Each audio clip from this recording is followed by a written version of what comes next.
Hello, this is Mara Jane, and you're listening to The Unseen Perspective. Hi, and welcome back to The Unseen Perspective. Like I said, I'm your host, Mara Jane, and here with me today, I'm at the Kansas State School for the Blind, and I have a very special guest, Lydia Moreno, and we are going to be talking about her career and the Kansas State School for the Blind, and we also just got done with a Make 48 competition, so we'll be talking about that as well. Lydia, can you introduce yourself and kind of describe what you do? Absolutely. Hello, first of all, and thank you for having me on your podcast. I'm honored. My name is Lydia Moreno. I am the Makerspace Coordinator at Kansas State School for the Blind, and I've been in this role for 2 years here at Kansas State School for the Blind, which is a mouthful, I recognize. So I will call it KSSB from now on. I first got introduced about 5 years ago. I'm a native of Kansas City, Kansas, and KSSB is right here in the heart of KCK. I actually went to high school like right down the block, but up until about 5 years ago, I've never come to this campus. And then I worked for a video production advertising agency prior to this role. And so we came on campus to film the 150th anniversary video. I think it was 2017. Oh, yeah. Don't quote me on that. But they did a big celebration, and I got to interview alumni and staff and students. And just, that was the start of me wanting to know more because there was clearly something special here. And so then a couple years later, it was around COVID time actually, superintendent here, John Harding, asked me to come and spruce up the campus, certain public spaces. My background is in graphic design, and so I love public murals. I love art for social impact, and I realize how ironic it is to think about a mural for a blind school, but I got to give it to John. He was like, we could do tactile stuff. You can think outside the box here. So we did some murals alongside another really talented artist, Vanya Soto, around the campus, right around the time they were opening the new playground. And so while I was here for that, I got to come back with a few community groups. Like I said, I'm really active in Kansas City, Kansas, where KSSB is. And we did like a simulation where they put different goggles on us and showed us what it's like to have different levels of vision. First time for that in my 20-some year life at that point, and I was just blown away. And we were also hosted in the Makerspace when we did that experience. And as a designer, I got to see really incredible stuff. And I speak that language in a way. When I went to college, we had a digital fabrication lab, 3D printers, laser cutters, embroidery machines. And I loved it and felt like I just kind of scraped the surface in school. And so to see it here, and not only in my hometown, but in an educational institution that doesn't always vision is the focus, and some people have none of it. Mm-hmm. I found it really interesting. And so I just, they say like jobs are all about who you know. I was 7 years into my career as a designer, creative director at another agency in Kansas City, and the position opened up because the grandfather or godfather of the makerspace, Bob Taylor, was retiring and really was the one that started all this magic. And I just got to kind of jump in the driver's seat in 2022 and learn from him and do summer school and just like trial by fire, sink or swim, like learning all about vision impairments, learning about the machines, learning about production, about STEM. And long-winded answer, but that's how I kind of got here. And so this is now my second year and my third Make 48 competitions that we've hosted here on campus. So I kind of came at a really unique time, and I'm super grateful because it's a lot of fun, and I get to meet really cool people like Mara, aka you. So what Make 48 is like, teams have 48 hours to invent and build a prototype for a new product based on certain criteria. So this is a televised invention competition. We've done it here at KSSB 3 times. I competed last year, 2023, Yes, and you did. my team made it to nationals. And so she won. Yeah. Well, we didn't win nationals. Well, but she won here. yeah, but just making it to nationals was really, really cool. So I got to do it twice, and this time I came back as a mentor. So I gave advice to the teams and helped wherever I was needed. So what has been your role with Make 48? So, I found out this time round, I think my main role is showing people where things are. Because we are the host makerspace, but what's so cool about Make 48 and what I was really nervous about my first year was like, I don't feel like my skills in some areas are all there to be able to build prototypes like the teams require. But that's like the beauty of Make 48 is they just bring in such talented tool techs that are woodworkers and welders and CAD designers. And so I quickly learned my first year, like, you don't need to know all the answers. You just need to use skills like collaboration and communication and problem solving with this team of experts. And so my role as the host is kind of, like, where's this? Where's that? Do you have that? Which I did quite a bit of. I think I probably got 15,000 steps this weekend, like a day running around. But I also am a visual person. So my background is in graphic design and video production. So I was working on team logos, laser cutting. We tried some digital embroidery, Cricut, kind of coaching the teams on names and marketing and that kind of thing. And there's a space for that too in this process. So a little bit of everything. I always stay on campus during these weekends just to be, in the action. It's infectious. It's a really, really fun environment. And so I guess makerspace host really is what my role is these weekends. Yeah, and she's also helped with video editing because we have to make a 1-minute video to advertise our product. So she has helped in previous competitions, the editing that and recording voiceover and stuff. So yeah, she did that for our group at nationals. But how has this competition been going? This weekend I think has been fantastic. It's hard to say which one's the best competition I've experienced. Just for context, the first 2 competitions were about creating, this is kind of random, but a shelf that you could store farm fresh eggs on. That was the first challenge, if you will. And then the second one was about creating an accessible STEM focused or just STEM related game for someone who's visually impaired. That was really cool and had a lot of moving parts. And then this one I think is probably my favorite. I'm not going to lie. It was all about, we can't say a ton, but it was all about physical activity and gyms. And so there's just so much that can be said about that. But I'm also really passionate about moving your body and mind, body, spirit. Like, you can't really design and be creative if you're not taking care of yourself.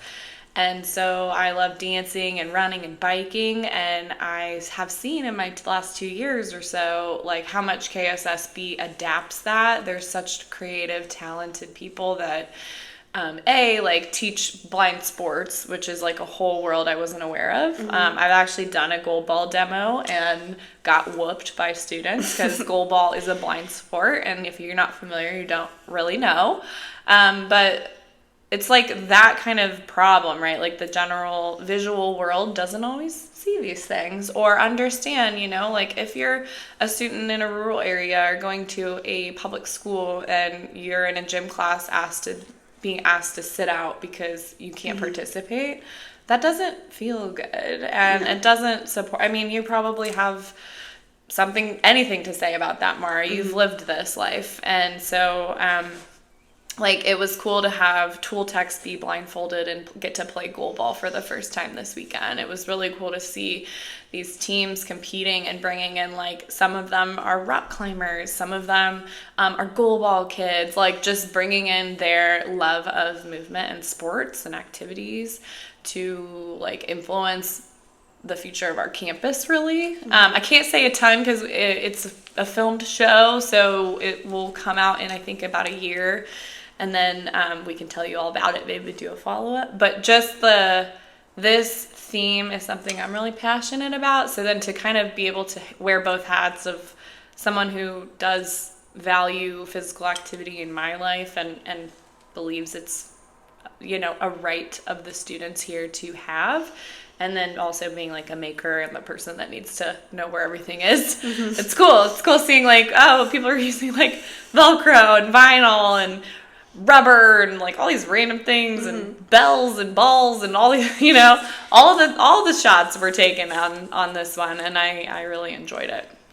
And something that we haven't mentioned yet is that for this competition we are hosting, we're not actually competing in it, but we had students from all across the nation from different schools for the blind come in. So from Washington, Maryland, New Mexico, Indiana, Texas, and California. California. It's hard, like, keeping them all straight. Yeah. So from all those different states, they all have schools for the blind, and so they sent representative teams of visually impaired students who are, like, 11th and 12th graders, and that is who is competing. And it's been really cool to meet other blind people from all over the United States. I think so too. Yeah, it's incredible. I mean, our students are incredible, and then the opportunity to connect with other students who are incredible is incredible. Yes. And not just that, like, the teachers, like, just the mentors and the chaperones that have come from these other schools that are kind of like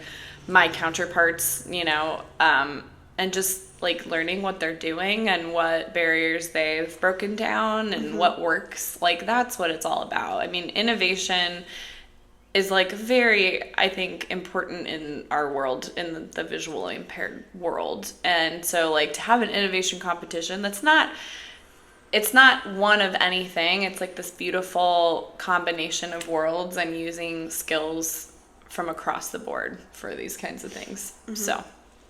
So what would you say it's like to work with students who have visual impairments? I'm still learning. But I every day is different, and every student is different too. And that is a unique situation when you're thinking about, like, you know, making things or a classroom setting where you want everyone to get the same information, and yet, like, they don't have the same method of taking that in. Some can be large print readers, some can use Braille, some tactile, some auditory. It's like, it's a puzzle to solve in itself. And what I value most is the students, obviously, hands down. I love, like, learning about Braille, but, like, watching a student have an aha moment because things are adapted, or, like, you're able to think through a problem with them in a different way is really cool. And I'm not gonna lie, I get, like, a pretty fun job. I don't have to do the paperwork that our very dedicated teachers at KSSB have to do. And, you know, the curriculum, like, all of those things are so important, and I am not necessarily bound by that. I don't know if I should tell many people that. But the makerspace is more of a place where they can do and pursue what they want and go where they're motivated. And that was what Bob Taylor shared with me. It's like, what motivates students. And so I think you think back, like, 10 years, your 10-year younger self, like, did I ever think I would be in this place? No. Am I really grateful that I'm here? Yeah. And learning new things every day. And I will say, like, some of our students here on campus or throughout the state, they also have other impairments. Maybe it's physical, mental, whatever that may be. And so it's also unique seeing, like, the confluence of different abilities in one person. And like, how do you meet that person where they're at? I have had the opportunity to work with some students who are deafblind or might be limited in a wheelchair or not limited, because I also like have realized my own biases. Like, I didn't realize how much we relied on vision every single day and how much it would be really hard to try to find other ways to do that, or ableism, like, and so those kind of students and those kind of situations are also really hard sometimes to figure out. And I'm in no way, I think I've got a long way to go, but like I see, we have some staff here that have been here for 30 years. And so like there's wells of knowledge and experiences. And so working in a team and working with students and allowing the students to be motivated, it's been really fun. And I try to make it fun. I want to expect a lot. And sometimes you got to find ways to make that work with a student that is like tuning out. Like, I don't want to do that. It's like, but we've been able to implement some cool programming. Like, we have a maker fair every year now, which is kind of like a mini and longer Make 48, where students come up with their own businesses or services, and then the campus kind of comes together at the end of the year and supports them, and then they get to keep all the profit. Plus, like, just being a part of a school. I love school, so being a part of a campus and like being a coffee drinker has been great here because I get to help with the coffee roasting and the coffee bar. I don't roast, actually. Miss Val and her transition students do, but I get to enjoy the fruits of their labor and help kind of teach like business and entrepreneurship through that, and also get some lattes along the way. Oh, there you go. Yeah, it's a win-win. So I have so many things I could say, but I really enjoy working here and learning from you guys. We enjoy having you here. Yeah. She's so much fun. Yeah. So what skills have you utilized working at the Kansas State School for the Blind? Yeah, so many. So I finally know how to braille things, which is cool. Like, emboss things, I'm not anywhere near an expert, but audio visual. I get to co-sponsor the podcast with my collaborator on campus, Mr. Christian, who's really a big part of why I came here too. We've been friends and volunteers with our young professional group, and he's awesome to work with and has really supported me in my growth and been patient when I say like, oh, it's over there. And he's like, Miss Lydia, you must use descriptive words and be clear and be organized. I mean, I think sometimes I like glaze over some of the really basic foundational skills, like making sure things are organized, because at the end of the day, I want students to be able to go in the makerspace and be like, I know exactly where that's at. It's labeled in Braille. It's well put away. And then we're going to make the whole space messy and do some really cool stuff. And then it's going to go back to being organized. Yeah. And I have agency in doing that, and being independent in that process. And it's not perfect, but like over the last 2 years, I've been doing a lot of cleaning and understanding what materials, like what works best for Braille and what 3D printing could look like as a closed loop with a screen reader, and like finding these cool organizations that are in this world of visual impairments and want to support teachers. And going out, I have this STEM van that I take out, like a Miss Frizzle school bus, magic school bus, and go out throughout the state and work with students that are in their home districts that might have a visual impairment, or like going to general ed schools and working with like 200 to 500 kids sometimes, like showing them what it's like to have a visual impairment and what it's like to work around that, and how we do that with different materials. And so honestly, like, organization, I feel like is I talk about, we have this like agilities program. I was gonna say, is that one of your agilities? Not yet to the top, but I'm working on it. But like, the belief is that there's 9 core agilities that you need for any job, and organizing is one of them. And so It's my top one. yeah, Mara, I'm ready to like have you come help me out anytime. I will. I think that would be fun. Come volunteer with me. But also just like seeing, I really enjoy working like, well, with all the students. We have a little pre-K, like preschool come in recently to the space and made Mother's Day gifts, stuff like that. But like the transition age, 18 to 21, I can relate to more closely. It's not, I'm kind of old, but it's not been that long that I've been in those shoes, and seeing like how a skill and a passion can lead to a career path. And so I really like, there's a lot that goes into it, just being empathetic and being a good communicator and doing what you say. Someone once, like, I think when I started here, someone was like, don't say anything that you don't mean, because the students will remember and they will call you on it. And it's been a good like skill sharpening for me to really be clear and have a purpose and an intention. It's hard. It doesn't always happen. Sometimes one of the professional development talks we had was like, don't make fluff activities or fluff lessons where everybody's like in their comfort zone and they like are doing things, but it's not really enhancing their skills or challenging them. And it did resonate with me. I was like, okay, I can do some of these things, and I try not to do that for students. I try to make them, in the driver's seat, and maybe that means I got to do a lot of prep work and organizing and asking people, but I think it's a profession where you have to stay curious. So those skills. I also like design all the posters and the logos for the school now, because I do have that background.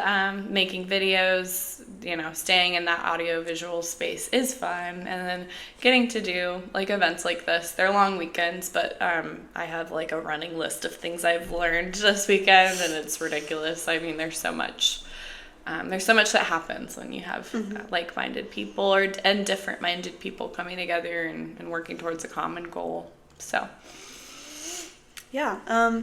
What's been your favorite part about working at KSSB? That's a hard question.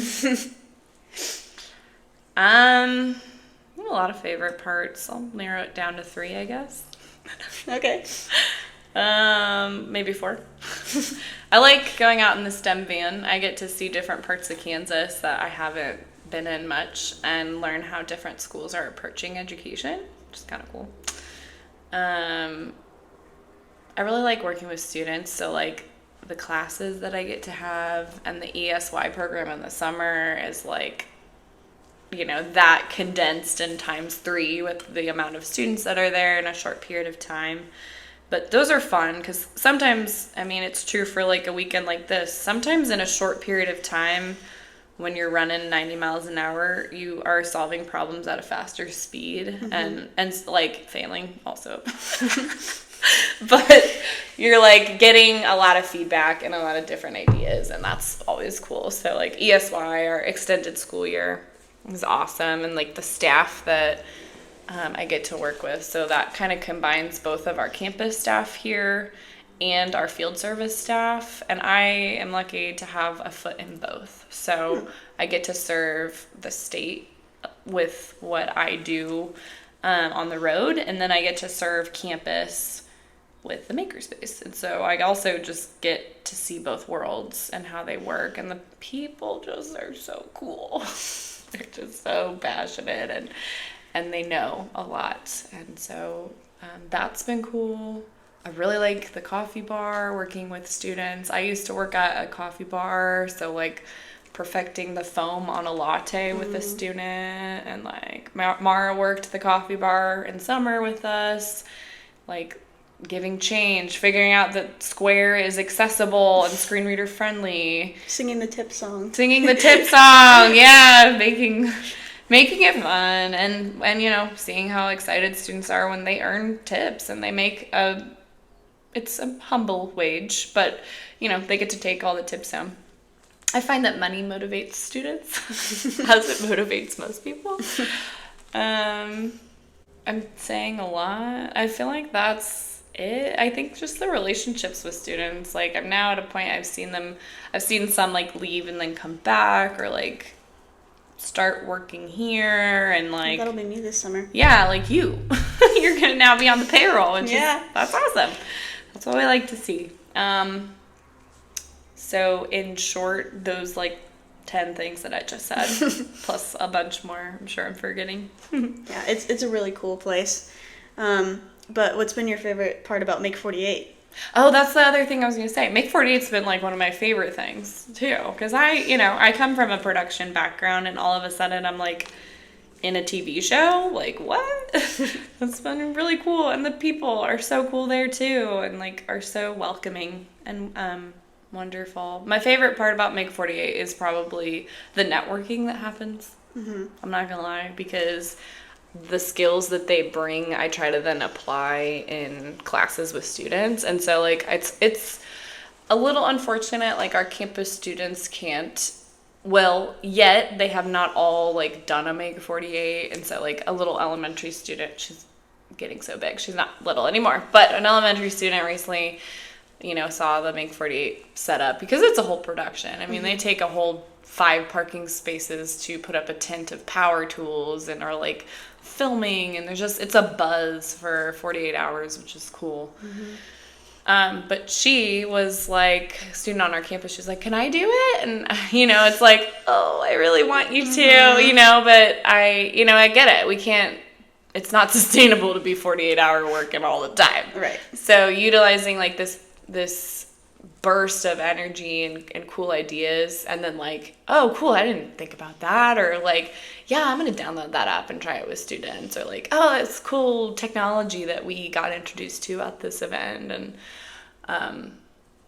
by far my favorite part, I mean, I was just gonna say, like, getting fed all weekend. Oh, and yeah, like, the great food. Just being walked through the experience, because the team does such a great job too. But yeah, it's really, really cool. And Make 48, I feel like, has evolved even since, the first time they've ever done it here. Because they've been doing it since, I think, 2014. Don't quote me on that. But that's a long time of, like, learning and improving. So it's like I've even seen in the last 3 times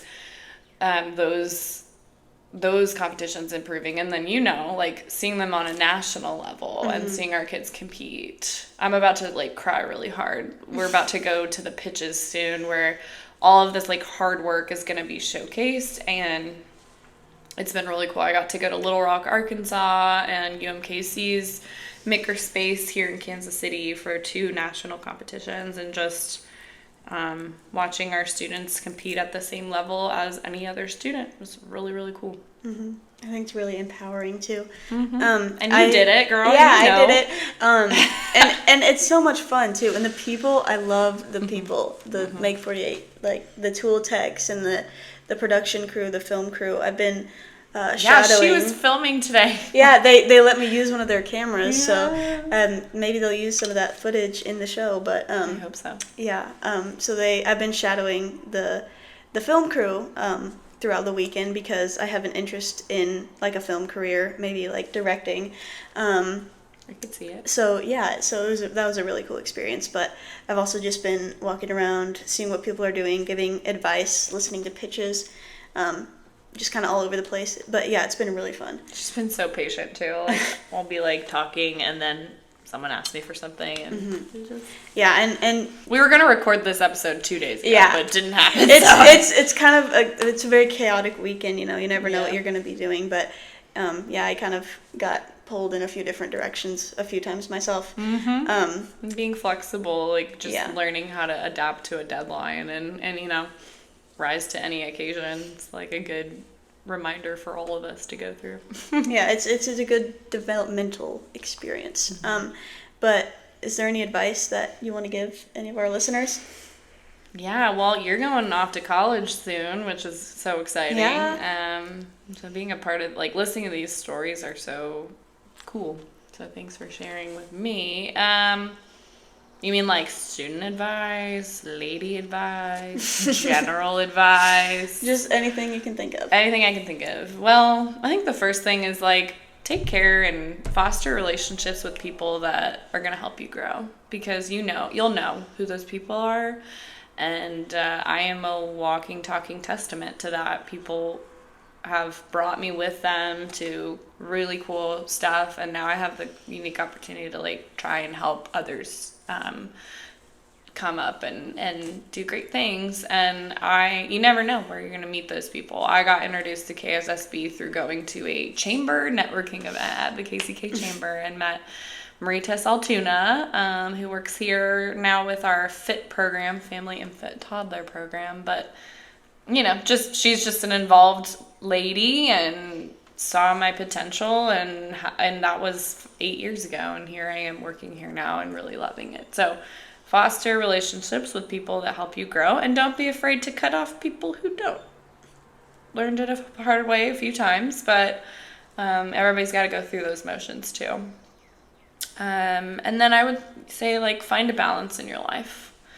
Like, these are no easy words of advice, but, like, it's so important. You're about to go to college. Like, you're going to find yourself being pulled in a lot of directions for a long period of time. And choose, like, the ones that you love, obviously. And also know that, like, you can stop sometimes, too.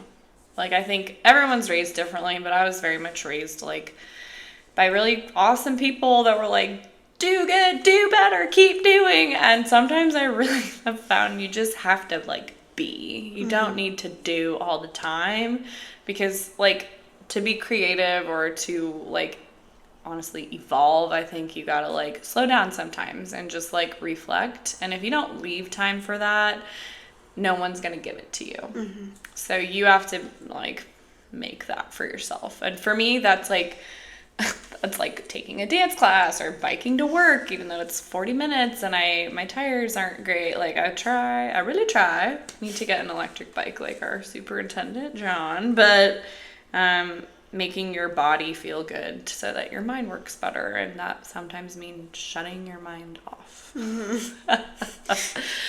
Which is hard sometimes. It is. That would be my, like, general words of advice. And also just stay curious. Like, I sometimes feel like imposter syndrome. Like, I'm not visually impaired. I am a super visual person. What am I doing here? Like, am I being effective? Like, everybody doubts themselves at times. But, like, if you stay curious and do give yourselves some breaks sometime and some grace, like, you'll push through those barriers with the help of others. And so, like, all this assistive tech, I'm determined to learn more about OpenSCAD and coding, like voiceover and refreshable braille displays, and, like, many things that are still very obscure to me. But I do think, like, all those things, if you're curious and have enough of an open mind, for whatever that means for you and your life too, you can overcome. So. What about you? Do you have words of advice for yourself, like your younger self or younger people that are your age? I mean, I think it's good what you said about, like, making sure you're in the right relationships that are going to help you grow as a person. Also networking, so, like, getting jobs and stuff and having opportunities. It's all about who you know. Yeah. So get to know people. Don't be afraid to reach out and be social. It can be scary, but fake it till you make it. You don't have to be totally confident. And whatever, like, that means to you. I feel like some people just dread social stuff, and like that's okay if that's not your level. Like, you're probably finding deeper connections, like, with one-on-ones with people, but, like, just allowing yourself the space to do it. And we live in, like, a very virtual digital world now, and so, like, I just don't ever want to underestimate our common human forms that are really, like, we need each other. Yeah. And I think, again, for sighted people, don't be afraid to ask any visually impaired person a question about their life, their visual impairment. We're always happy to answer any questions that you have. That's a great point. And I think most of us would much rather have people ask us questions than just assume things or just avoid us because they're intimidated. Oh my gosh. I've been in situations where I'll be with someone blind, either a peer or a student, and people talk to me like, oh, can they, like, can they see? Like, or like, Yeah. like that's so degrading. Like, and I didn't know that happened. Damn, I'm so sorry. Like, Yeah. I'm sure I've made that mistake too of, grabbing someone or assuming like, oh, I'm being helpful, when like really independence and advocacy and that ECC, like the expanded core, not to get like too nerdy, but like I'm learning more about it too. All those 9 skills that are not necessarily taught in school but are like really important, make so much sense, and the visual world turns a blind eye, no pun intended, to some things that they could be better on. And so I love it when students are like, I can advocate for myself. I'm like, yes, and you do that, and you tell them, and also like find a nice way to say it. Yeah. Unless someone's like completely crossed you, I guess. I don't know if you had experience. Yeah. I was talking to Viviana the other day.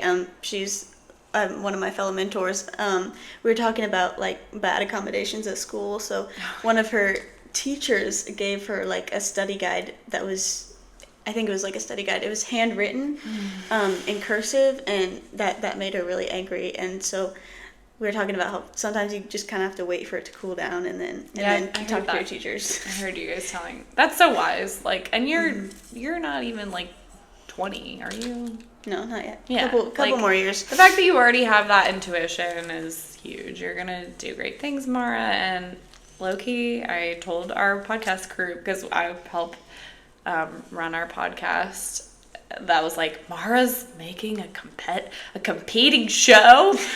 But it's actually a beautiful story, because you helped with our podcast for a period of time when it started at our school, and now you're like doing your own, and you got your own equipment, and you're supporting us. Like, that's what it's all about. So I love it, and I'm your newest subscriber, and I will share this. Yay. It's weird hearing yourself talk sometimes, so overcoming that's cool.